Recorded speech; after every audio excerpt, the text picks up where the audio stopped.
बबलू हाथी सुबह सवेरे अकेले वन में टहलने के लिए निकला। वह अपने ही धुन में चला जा रहा था। लगता था उसके दिमाग में कोई उलझन है जिसे वह सुलझाने की कोशिश कर रहा था। सड़क पर आगे बढ़ते ही उसके सामने चीकू खरगोश भागा। बबलू का पैर उसके ऊपर पड़ने ही वाला था कि चीकू जोर से चिल्लाया। उसकी आवाज सुनकर बबलू ने अपना पैर पीछे खींच लिया। कहाँ खोए हो बबलू भाई?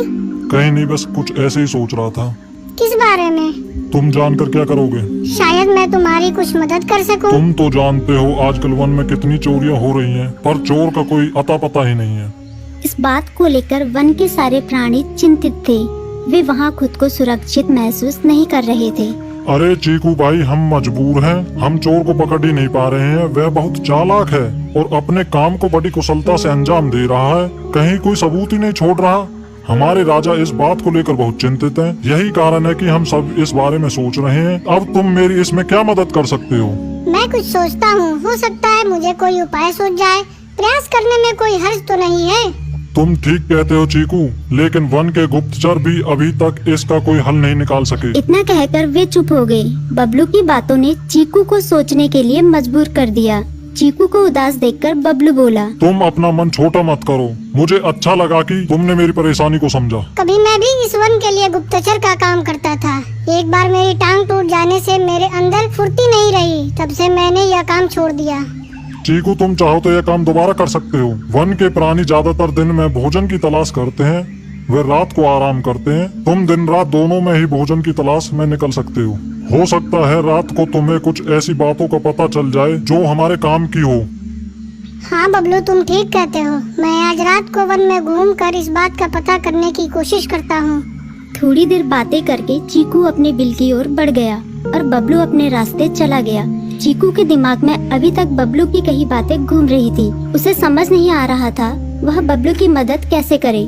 दिन भर वह उसी उधेड़-बुन में लगा रहा।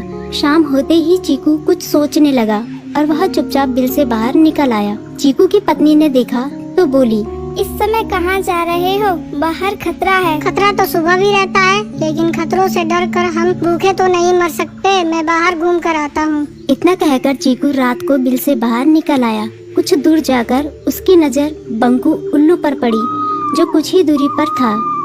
वह पेड़ की डाल पर बैठा अपनी गर्दन चारों तरफ घुमा रहा था। वह तेजी से पेड़ की एक डाल से दूसरी डाल पर उड़ रहा था। बंकू की नजर उस पर नहीं पड़ी थी। कुछ सोचकर चीकू पेड़ के पीछे से बाहर निकलकर थोड़ी खुली जगह पर आ गया और वहाँ से बंकू उल्लू को देखने लगा। बंकू ने चीकू को अंधेरे में भी देख लिया, पर उसने उसमें कोई उत्सुकता नहीं दिखाई और अपनी गर्दन चारों ओर घुमाता रहा।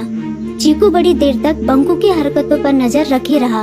वह थोड़ी देर तक खुले मैदान में खड़ा रहा, पर बंकू ने उसे देखकर भी अनदेखा कर दिया। उसने महसूस किया कि बंकू के आसपास चमकू चमगादड़ भी मंडरा रहा था। कुछ देर वन में घूमने के बाद चीकू अपने बिल में लौट आया और सुबह होने का इंतजार करने लगा। अगली सुबह बबलू उसी रास्ते में जा रहा था। रास्ते में चीकू उसका इंतजार कर रहा था। आज बड़ी जल्दी आ गए बबलू। हाँ, आजकल मुझे चिंता की वजह से नींद नहीं आती। कोई नई खबर है क्या? यकीन से तो मैं नहीं कह सकता, पर मैं तुम्हें ऐसे प्राणी का नाम बता सकता हूँ जो शायद चोरों की मदद कर रहा है। कौन है वो? बंकू उल्लू। इतना कहकर चीकू ने रात की घटना उसे ज्यों की त्यों सुना दी। इसे सुनकर बबलू का माथा ठनका। बबलू की आंखें चौंधिया गई। तुम ठीक कह रहे हो। मुझे आज रात बंकू और चमकू पर नजर रखनी होगी। इतना कहकर वे दोनों अपने अपने रास्ते चले गए। बबलू रात को अपने साथियों के साथ बंकू पर नजर गड़ाए रहा।